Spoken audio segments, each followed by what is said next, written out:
Welcome back, ladies and gentlemen, to the fastest podcast on the airwaves today, the Cat's Corner Podcast, with your host, Ernest the Cat Miller, and your co-host, me, Big Shug Keziah, the manager of future Hall of Famers. What's going on today, Mr. Cat? Well, I like to thank all the people who's watching us, Yes. listen, if you like what you see here at the Cat's Corner Podcast, hit that subscribe button. Let us know you enjoy, entertained by us. We really appreciate that. Like us, share us, tell your friends about us. Absolutely, absolutely. Well, I know today we talked a little bit yesterday about what has dropped on Netflix, Vince McMahon's documentary. I'm within about 15 minutes of getting all 6 hours completed. I'm in the final episode with about 5 or 6 minutes left. What did you think about the first episode entitled Junior? We're Resite. Of course we offer all-inclusive site work. We're Resite. Of course we have a dynamic site crew. We're Resite. We have secure foundations. We're Resite. Of course we're good stewards. Resite redefines the way site work is done. Contact us at resite.com. It's re-site.com.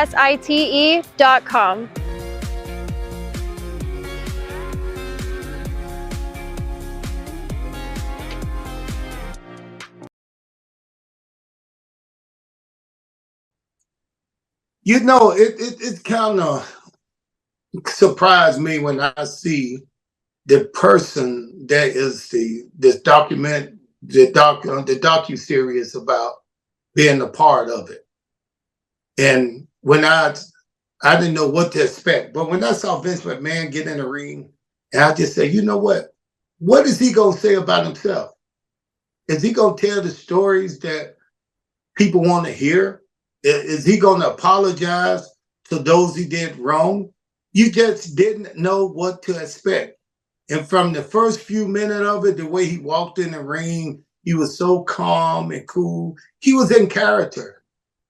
He was in character. That wasn't Vince McMahon that you see back in the back when somebody messed up or when there's a problem going on inside the building or around the business. That's not that Vince McMahon that was sitting in that chair describing who Vince McMahon, who he is. Yeah, what I got from it was there's a couple of things that I didn't realize. I didn't realize that he was 20 years old before he found out that Vince Sr. was his actual dad. And I knew he grew up in North Carolina in a trailer park, not very far from here, where I live here in Wilmington, about an hour and a half away near Greenville, North Carolina. I didn't realize he was physically abused by his stepfather almost every day. And I didn't realize he was sexually abused by his mother.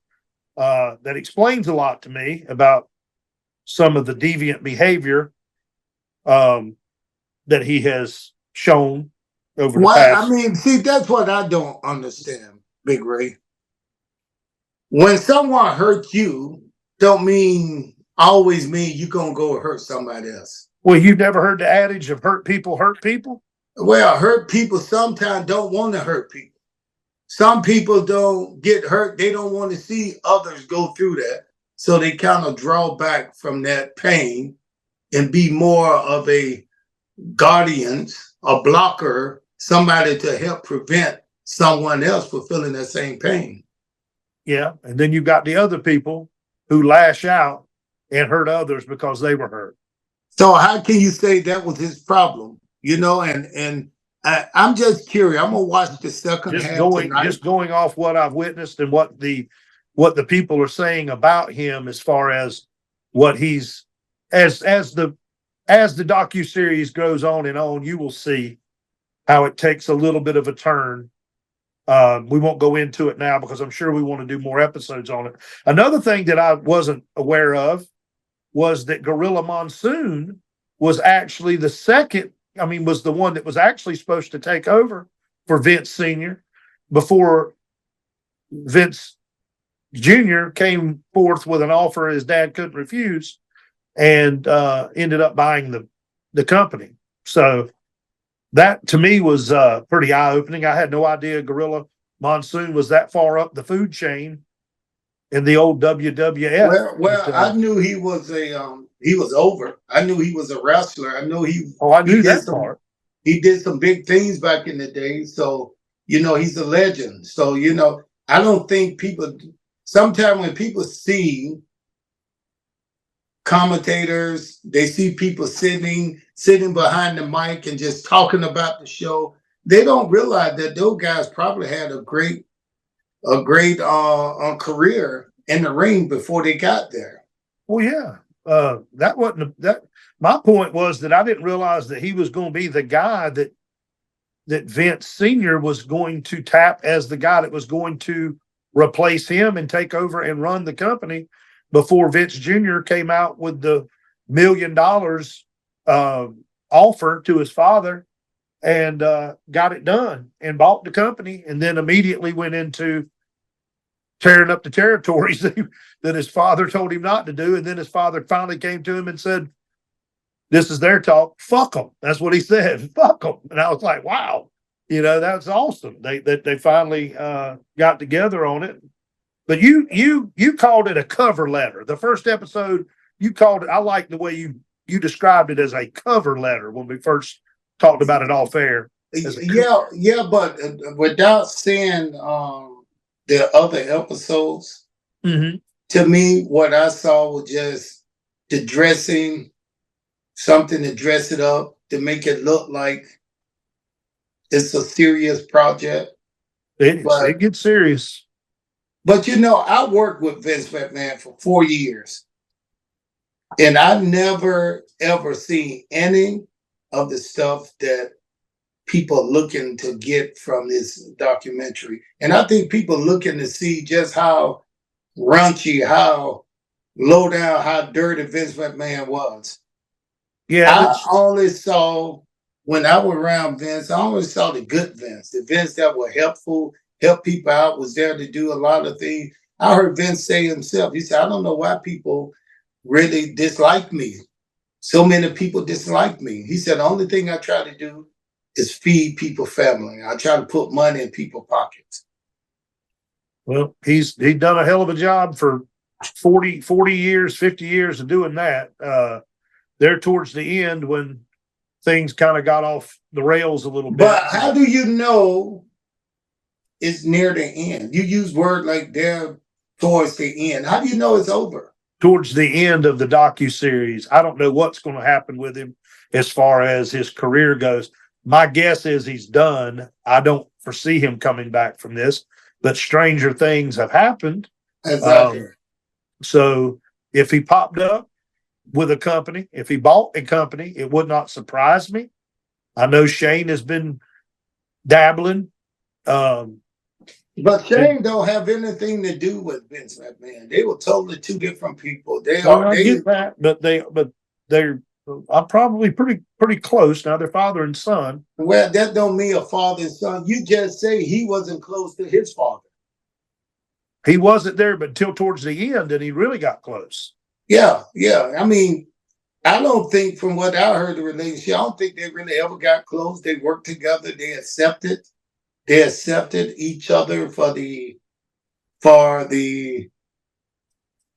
relationship, for the father-son family member that they are and was to each other. But I don't think Vince McMahon and his father really ever shook hands and said, "I forgive you." And well, he did say towards the end that he loved him. He said, right before my father died, he told me that he loved me, and that was the first and only time in my life my dad has ever said that he loved me.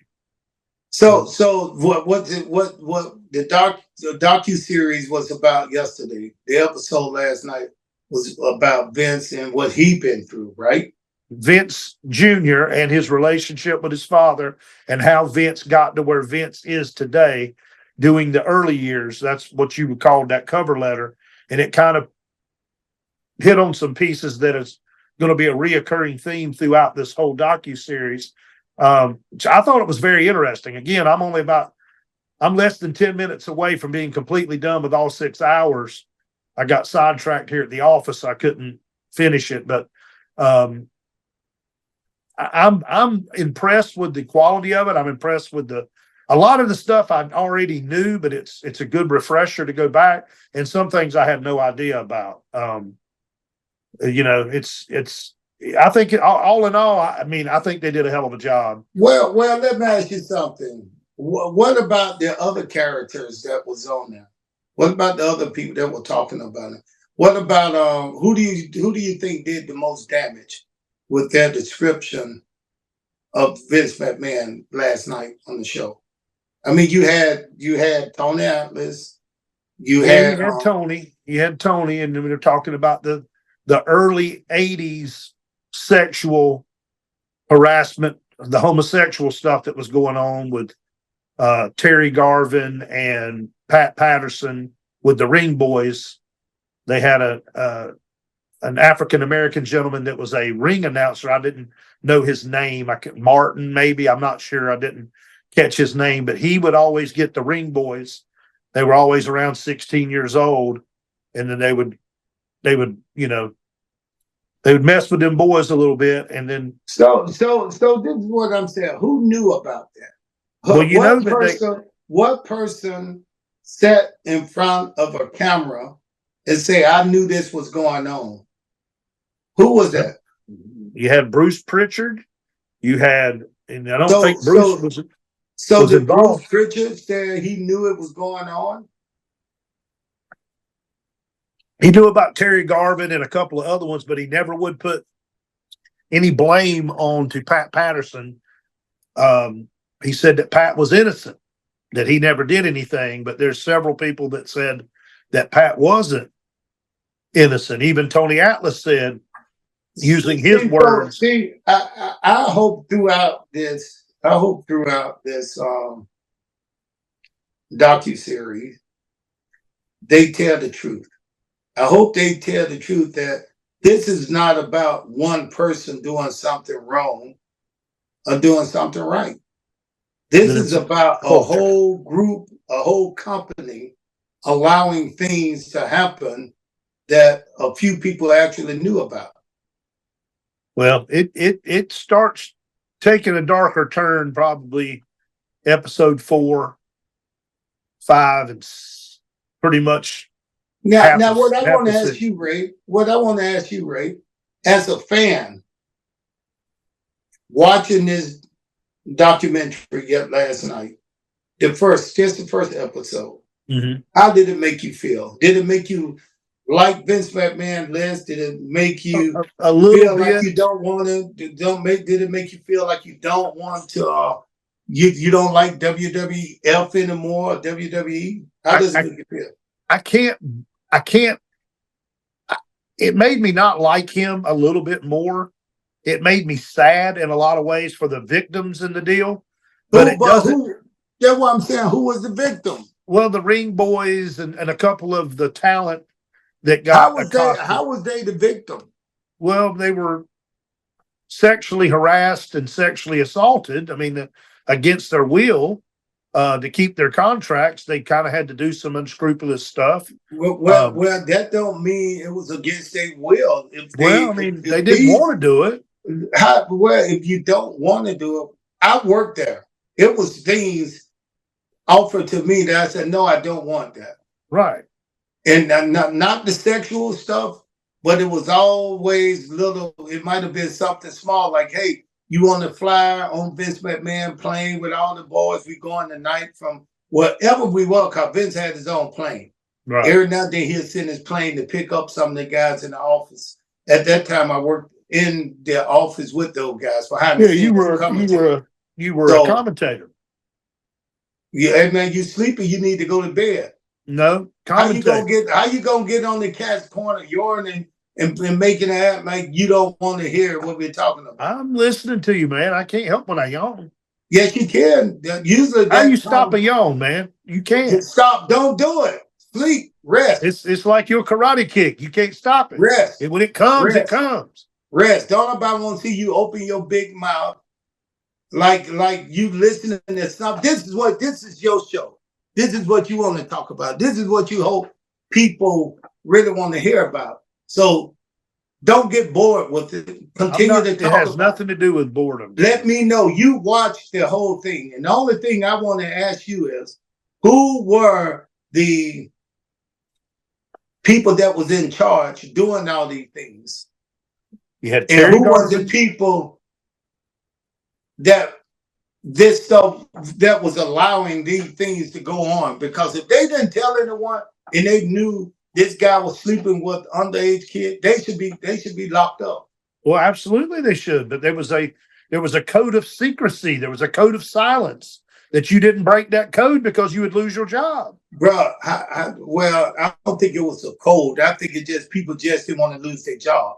Because I worked there. Nobody ever told me, don't talk about this. Yeah, well, Don't Tony say Atlas this. said, Don't say, can I finish? You can do whatever you want. Okay, then. Well, let me finish. Don't try to talk over me. Let me finish. So that wasn't a code or anything. To me, what's right is right and what's wrong is wrong. Now, these people who are coming on, sitting them down in front of these cameras right now, with the cameras on, with however they dress and what they're looking for, if they telling people that I knew this was going on in 1987, those people are to blame too, if they knew Vince had a problem. Well, if you finished, I'd like to interject that this first episode didn't really blame Vince. It blamed the people right under Vince as the people that were doing the propositioning of the ring boys and all that stuff. Vince's issue was a couple of things in the first episode. It was poaching talent from the other territories, AWA, NWA, UWF, and all those other places, Mid-South, World Class. He didn't have any respect for what his father had a handshake agreement with all these people. And as soon as Vince got control, he immediately broke up the territories.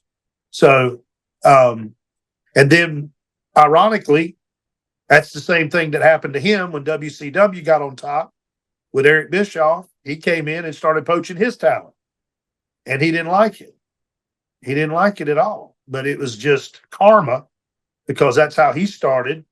And then he said it was okay. It's just business when he was doing it. But when it was happening to him, it was bad business. It was a little different. I think it was a little different from working from the way you just described it. You described it the way an outsider would be looking into it.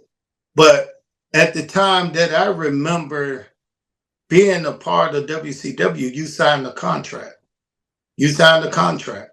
Now, if you under contract, WWE or anybody else couldn't approach you about breaking your contract. That was just against the contract. Talking about the other way. I'm talking about WCW. It worked. Hey, it worked both ways. That's what I'm saying. I understand that. Hell, I got people. Some people asked me to come over to WWE, and I was on the contract. So that's how I know. People say, "Hey, Vince like you." That's the kick. Vince like you. He'll like you. Especially he'll do this with you if you was over here. So I heard that too. So I'm explaining the way I see it. They both were doing the same thing. It might have been wrong, but they both were doing the same thing. Now, back in those days when there was like these territories, I don't know if they was signed to a contract because I hear a lot of the wrestlers used to go from one to the other. They just made they loop around all through the territory. There was no problem then. Yeah, handshake agreements is what they had back then. They didn't have guaranteed contracts. You just got appearance fees for showing up in your territory. You worked it for a while, and then you moved on to another territory. Not in your territory, but in their territory, wherever you're working. Because I heard people like the Junkyard Dog worked up and down from Florida all the way up to Maine. Yeah, I mean, he'd work in New Orleans. But then Vince McMahon out here came up and he started signing people to contract, and they could only work in the WWF. Correct. And the money they were making was a lot more than what they would have been making just doing the indie route. you know, Right. Or the territory system at that time. Yeah. It wasn't independence. If you were actually going in for a promotion, you worked there for a certain amount of time and then you moved on. We had the junkyard dog here in the Carolinas for a year, and then he'd move on and he'd go to Florida, or he'd go up to Tennessee, and then he'd work up there for a little while and be off our TV, and then he'd come back for a special match. But you know, and it was that way with a lot of people. Greg the Hammer Valentine, but he picked them all off. He got Ricky Steamboat, he got Greg Valentine, he got Roddy Piper, he got Hulk Hogan from the AWA. I mean, he got all the best talent from all of the different areas, and it hurt those companies so bad that eventually they went out of business, and he owned it all. He owned it all but WCW. And when Ted finally got serious, he put the hurting on Vince for a while. He put the hurt on him. Well, Ted wasn't the one that started WCW. You know, WCW was just it was a territory right here in Georgia. Jim Crockett, yeah, Jim Crockett promotion. Yeah, and a combination with Jim Crockett and then the people that own Georgia Championship Wrestling. They kind of merged together there towards the end, along with the Florida Championship Wrestling. It all kind of conglomerated together, but the Crockett's pretty much owned it. And they went as far west as Chicago booking shows. And then they got the bright idea they wanted to go nationwide and started booking San Francisco and shit like that. Let's stay on the Yeah, I know. We can talk about the history of wrestling all day. Let's stay on the documentary about Vince McMahon.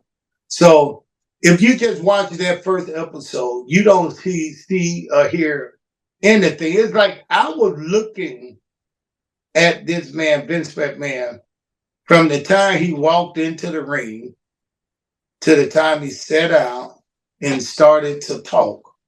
I was looking for some kind of mix, match, personality or persona that was different from what he have when he's on TV, his TV persona. But I saw no differences between him last night and him on Monday Night Raw when I was there. He was real cool, laid back, words together, you know, ready to entertain people with his thoughts and what things going on in his head. Now, I want to see how many people, and how did he look to you? First of all, how did he look? First of all, he's aged so much, and so much, it looked to me like so much cosmetic surgery, him trying to look young, that he actually is just disfigured his face a little bit to me. He doesn't look right to me. Well, you don't look right either. I look great. You don't have a bit. Okay. So I wonder when that part of this documentary, I wonder when that was shot. It said 2021. Oh, so that was 2021. So that was 3 years ago. Almost 3 years ago, yeah. Mm-hmm. And this, I wonder if at the time he set out 2021 and 2022 and some of 2023, but when that stuff happened, that's not what. I understand what you're saying, but they stopped. He canceled. Let me finish. Let me finish. Like I said, I wonder at that time he sat down in the ring on that episode, did he know that everybody else is about to find out his secret life behind the scene? Or was it already in process going through the courts? It was before. Okay, all right. So he was cool. Before. He was cool. He thought he still had his shield up. Correct. And then towards the end of 2022, when it kind of, I should say 2022, towards the end, you'll see this as you keep watching it. He cancels the last interviews. He won't do them because the stuff had broke about him. He had stepped down and all that stuff. So he had nothing to do with it. And that's why he was so adamant about this thing coming out And same with Bruce Pritchard. He said it was a gotcha piece. I didn't really see it as a gotcha piece. I saw it as them explaining the history of what Vince McMahon is and what he's done in the business. So last night was not very interesting to me. Well, it gets more and more interesting as it goes on. Well, we're talking about one episode. I know where it's going, but right now I'm going one episode at a time. In that episode last night, unless you a Vince McMahon fan, then but other than that, to see Vince walk into there real cool, to hear tell stories from what was it, Bret Hart? Who else was it? Who else was on there? Bret You had Hart, a lot of people. Atlas. You had Tony Atlas, Stone Cold, Rock, Bret Hart. I'm talking about on the first episode. That's what I'm saying. I thought they were all on that first episode. Oh, okay, all right. Talking, you just briefly talking about, Vince is Vince, and blah blah blah blah, So, but yeah, as far as that goes, I think it's going to be great. I think you should. I hope you continue to watch. You got 5 more hours of it, so get started. I mean that's part of my life. Of course, I'm gonna watch it. I spent, like I said, 3 to 4 years up there working closely with Vince McMahon. Right. I wasn't just a wrestler, and I only saw Vince on Monday too. I worked with him because I worked in the office. I did the commentary. So, everything we said and everything we did had to go through him. Were you on Velocity and Heat and yes, SmackDown? Every now and then, yeah, we would tape out on SmackDown. So we had to go in. First thing we had to do, they give us Josh Matthews. They give us our format. Yeah, format schedule. It's like a schedule. And then we'd go and sit down and go over the schedule, and then we had to go and talk to Vince. And we had to talk about what Vince wanted us to talk about. We had to say the thing Vince wanted. He was really, really a big part of what went on, or what goes on WWE. And I think he probably still got some say-so, some kind of way or the other. He still got some kind of say-so in there. I don't think he can tell him, do this, don't do that. But some things gonna change if Vince McMahon is not in on that anymore. He ain't at all. This is what I think. So this big company now, that TKO, right? Correct. Owner. It's a lot of responsibility behind being owner of a pro wrestling or a combat fighting league like the UFC, right? It's different than just running a TV. Let's look at the NFL. And this is what I wonder and think about sometimes. Vince McMahon was a person.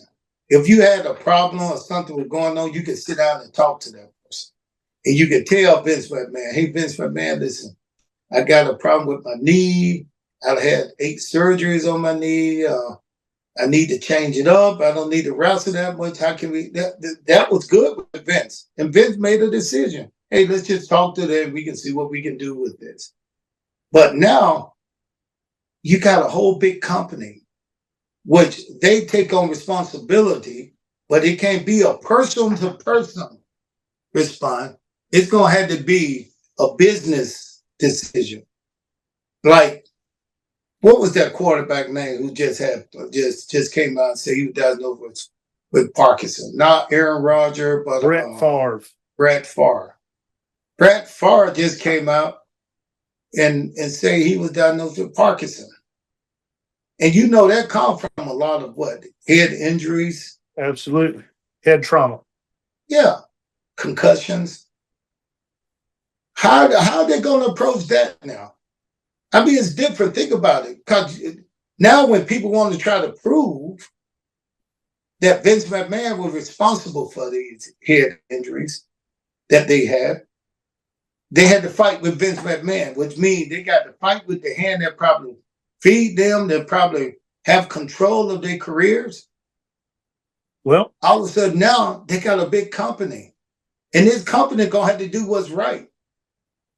Well, Not just for the company, but the way the whole thing looks. the way I look at it is if you were a 1099 employee, they weren't taking taxes out on you and you didn't have guaranteed contract where you were guaranteed money whether you wrestled or not, and you were a contracted employee of that company, like you are in the NFL, I don't know if you can blame Vince for head trauma. I don't know if you can blame. See, because you thinking like a fan. You think like Vince McMahon is God. How can you blame Vince McMahon for a job you chose to do? And this is how. Almighty mouth, big mouth from the bottom up. Yeah. Built like a Keep talking. You built like my new softball glove. Yeah. Okay. Now, speaking of that softball glove, it catches stuff. You about to catch something too. These hands.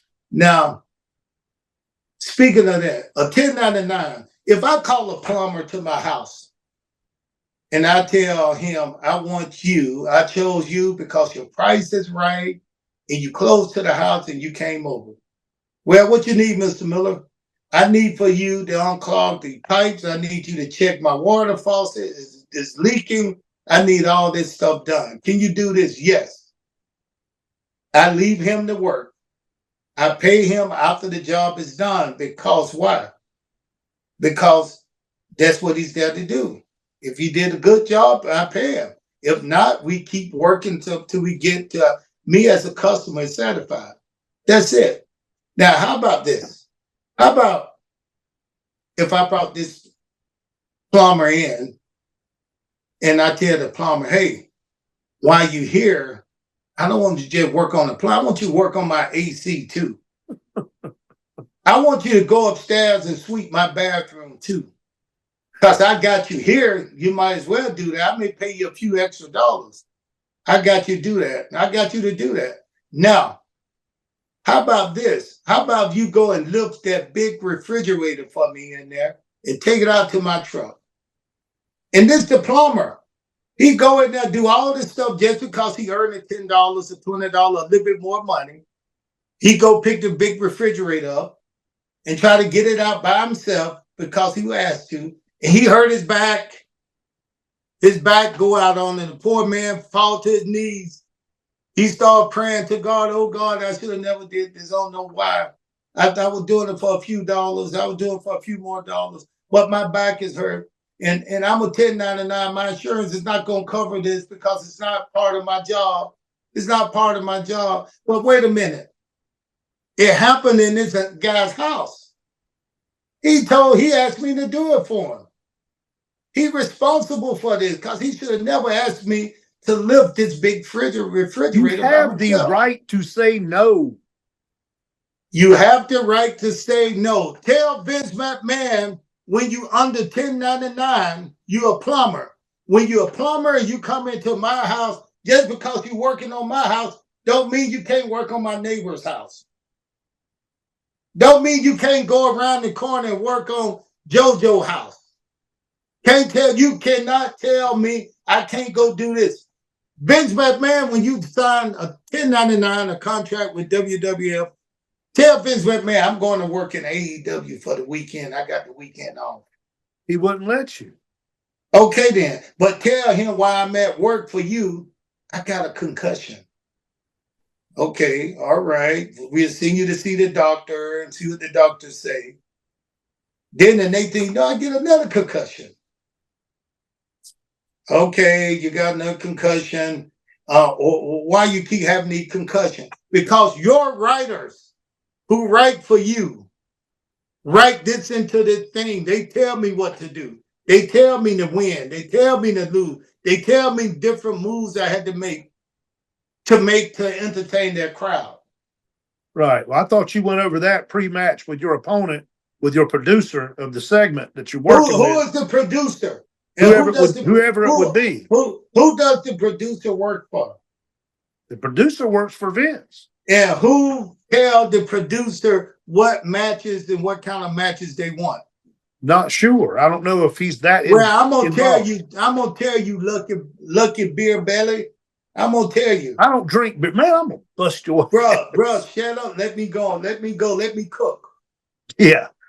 You cook, I eat. It come from the producers work for Vince McMahon. The producer work, they are paid people that work in WWE. They work in the headquarters. They come out and they tell these 1099 guys, okay, this is the match. You're gonna come off the rope. You're gonna do this. Ask Sid Vicious. Yeah. Who they asked him, we need a big move. We need something you can do. The guy 6'7". What can you do big? We need something big. He did that in WCW. He didn't break his leg in WWE. Bro, it's pro wrestling. Right. He's a 1099. He's pro wrestling. He had a guaranteed contract he's a with WCW. Person. He had a guaranteed contract with WCW.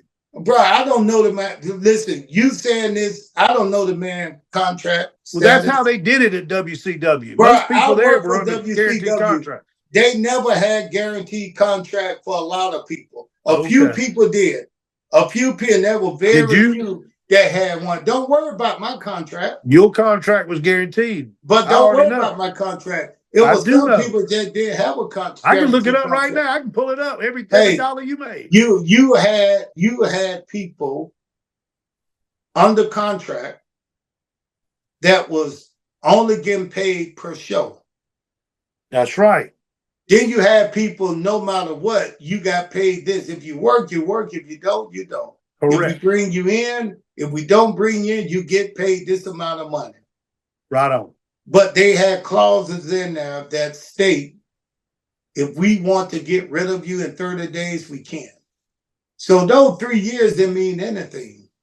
You got 30-day contract in there that mean within those 30 days, they can review your ass, chew your ass, and spit you out and tell you to get lost. Cancel you, send you on. Pay you 30 days. So that's why I'm saying, I'm just curious to see how this business is going to shape up.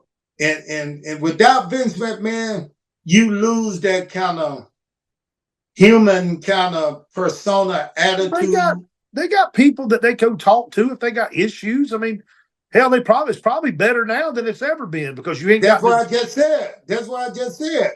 Yeah. And I'm just talking about Vince McMahon.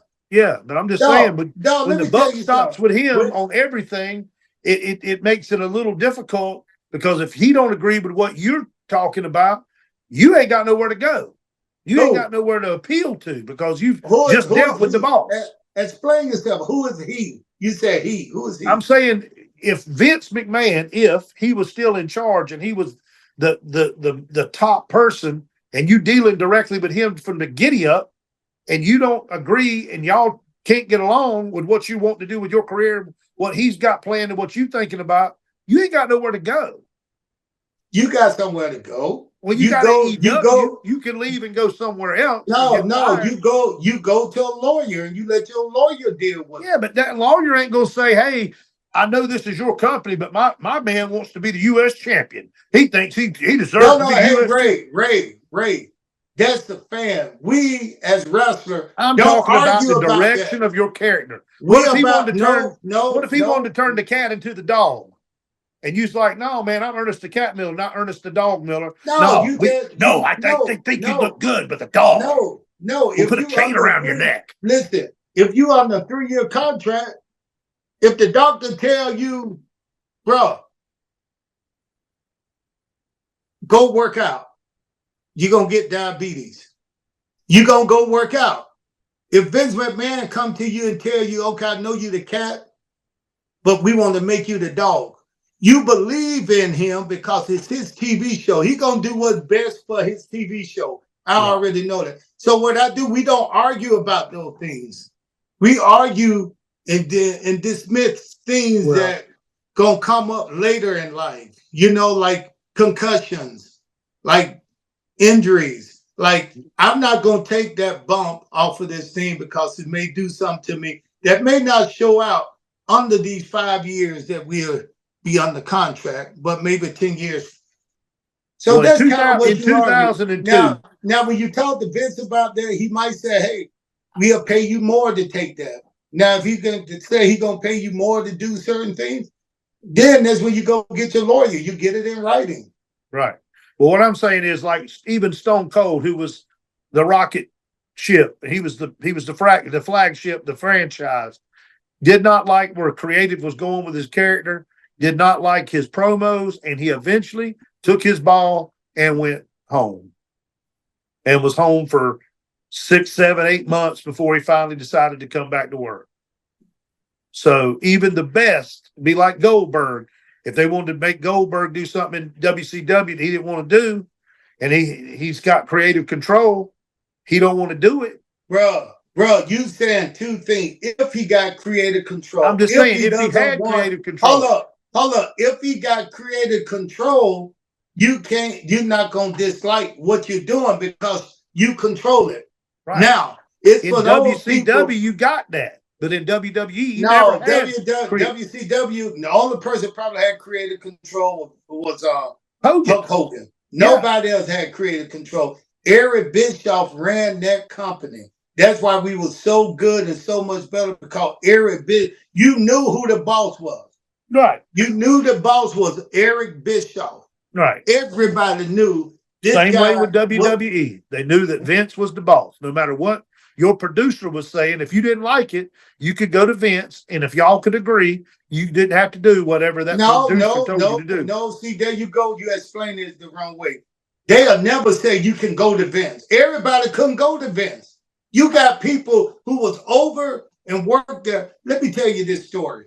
One day when I got to work, WWE, I had been there a few months. I'm standing on the side with a couple of guys getting ready, just talking, getting ready to start the show. And Vince McMahon walked through with him and his couple of security guys. And he looked over and saw me. He came right over and shook my hand and said, "Hey, Cat, how you doing, man? You enjoying yourself here? I'm glad to have you." I said, "Thank you, Vince." When he walked away, the guy, I ain't going to tell who the guy was, but the guy was over. The guy standing next to me. He looked at me and said, "Hey, I've been here for such and such a long time, so many years. 2 or 3 And years. Vince had never, ever came to me and said hello to me like that. He never said hello. I know who it was. I already know who you're talking about. So I'm not going to even say the name because that didn't matter, but I'm just saying it was rare to be able to knock on Vince's door and Vince opened the door and said, "Come in." You had to go through a couple of people to get to Vince McMahon. There's a chain of command. You could probably get command. You probably had to get to John Laurinaitis. So and you probably couldn't get through him either because he didn't want to listen to you. You probably could. The only person some people could talk to was the producers. Yeah, it was the producer, and the producers would come back. And I'm gonna tell you a funny story. So it was funny to me. So Goldberg was upset about what they were doing this character. And Johnny Ace went in to tell him, "This is what you're gonna do in this match." And Goldberg was pissed off about it. Johnny Ace, he started throwing stuff around when Johnny Ace told him, "This is what you got to do." And he was upset. He didn't like that. He didn't like what he was doing. So he got angry. He started turning over tables, throwing around stuff. And Johnny Ace hurried up and got the hell out of there. He didn't try to talk to him anymore. Johnny Ace ran his ass right down the hallway, knocked on Vince's door, and said, "Hey, Vince, Goldberg is really upset, and he's not taking it well. He's pushing over the table, and I'm afraid to talk to him when he's like this." So Vince decided, I'm Vince McMahon. I'm going to go down there and talk to him. So Vince walked in, knocked on the door. Goldberg was in there still upset. And Vince said, "Listen, I know they talked it over. They got it straightened out or something. But before they got straightened out, this came from Goldberg's mouth." Goldberg said, Vince McMahon looked at him and said, "Listen, I know you're a little upset. So am I. Now, if both of us is throwing around furniture and moving stuff like that, we both were doing that, it might be some action in here right now." And Goldberg said he looked at Vince like, "Are you kidding me? I will kill your old ass." I will kill your old ass. Man, that was so funny, man. He said, Vince looked at him. Vince looked at him and said, "If we both were angry and showing emotion like that, might be some physicality going on around." Yeah, he wouldn't want none of that smoke. He don't want none of that. So the thing is, not everybody got to talk to Vince. people worked up there. Vince wasn't. He didn't make himself. He wasn't just open to everybody. It's called he was insulated. He was insulated from all of that. He didn't need to talk to everybody, but there was a select few that could go knock on his door. One being the Undertaker, two being no, we don't need to bring the Undertaker up by being somebody knocking on Vince's door. The cat was able to go knock on his door when John Cena.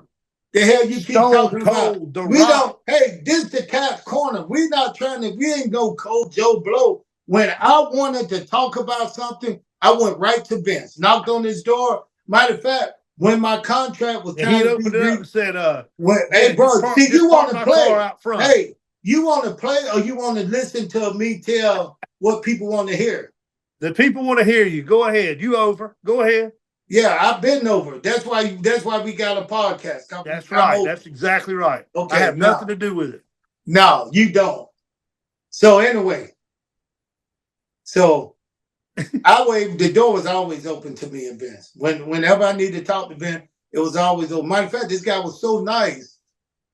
Vince, he was so nice to me that I thought it was made me feel a little uncomfortable. Do tell. It made me feel he never did anything or say anything to me to make me feel that way, but I felt a little uncomfortable. Like this is Vince McMahon. Why is he so nice to me? But I later learned that Vince just had a lot of respect for me in the way I carried myself in WCW, in the way some of the guys talked about me. Right. But I had no clue that's why he was always nice to me. Even when I got released from my contract, I went and knocked on his door and he said, come in, put a chair down right in the middle of the thing. He said, sit right here. And he said, I really like you. I like your character. He said, but right now with the way they are writing, we try to go in a different direction. But the door is always open for you to come and come back whenever you want to. That was Vince's words right there to me. But at that time, I just wasn't into wrestling anymore. So I left wrestling and went back to karate because the whole time I was at WWE, I knew some of the stuff that people gonna hear about in the next couple of episodes. I knew it was going on. I had a feeling it was going on, but you know how people just talk like, hey, you see this last night in Missouri? Or you see this last night when we was in San Antonio? Did you see this? Did you hear what they said? You heard things, right? And you just didn't investigate those things. You just wanted to, you heard them, you let it go in one ear, not as long as it's not me. You were staying in your lane, getting your money. I stayed in my lane, trying to get my money. So anyway, so the next episode I'm gonna look at tonight. I'm gonna see what Vince McMahon talking about and see when they get down to the nitty gritty. Well, the nitty gritty is coming up, baby. It's coming up. You're gonna enjoy it. But this would be a good time to thank our sponsors, Recite. You see, I got it down. You see, I got it on, baby. Yeah, Metro Atlanta's one-stop shop. You see this right here? Yeah, I see it. Okay. I see you got Recite on your hat, Recite on your banner, Recite on your hoodie. You ready to go, baby? It's Recite. RE-site, SITE.com. So if you listening to this right here and you've been entertained by us talking about pro wrestling, this is us talking about pro wrestling. We're just talking about it. We giving you guys an upfront view of what the podcast think about. A fan's perspective and a former WWE and WCW legends perspective, and they meet somewhere in the middle, and somewhere in all of that, the truth is in that. And we don't, Big Ray and I are good friends, but we don't always agree on things. That's one thing you're gonna see, that we have our little what do you call it? Differences of opinion. Yeah, but that right there don't mean anything. You don't have to take my opinion just because I'm a better looking guy. Well, that's debatable too, but that's not debatable, baby. It's very debatable. It all depends on your preference. Okay, yeah. Some people, and chocolate. We might agree that we both like chicken. I like breast, and you might like the thigh. Hey, they might like dark and chocolate, or they might like fluffy, fluffy and white. Fluffy and white. Fluffy and white. Hey, they say when you go white, you going right. So hey, right all I into know. a hole. I know. All right, Big Ray. Listen, Hey, Big man, Ray. I appreciate sharing this time with you, Cat. And thank all our sponsors. Thank you to all of our fans out there on YouTube land, Spotify. Subscribe and like, please. Hit Subscribe the and like, hit the subscribe button. Donate if you can. We need the money. Baby needs shoes. Baby needs shoes. Hey, listen. If you can go, let me tell you something. Starbucks. I went into Starbucks the other day, and I got a cup of hot green tea. I was just sitting down waiting to go across the street to a karate class. But I decided to take a little time away from it. And I sat down and I paid almost $8 for look like a half a cup of tea. And I sat there and listened to people complain and gripe about some stuff that why do people complain so much? Right. But $8 for a tea. Think about this. Go in there and get you a cup of water, drink it, whatever you want to drink. Sit down and listen to Big Ray and the Cat tell you stories about the road, about pro wrestling.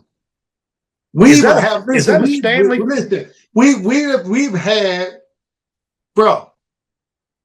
had Goldberg on here. We've had big name guy Mark Henry on. So you might be entertained just by the two of us talking, or you may be entertained by a guest, one of your favorite wrestlers. You just got to tune in. You got to tune in. Yep. Please do. And until next time on the Cat's Corner, peace. Peace in the Middle East. And the chicken grease.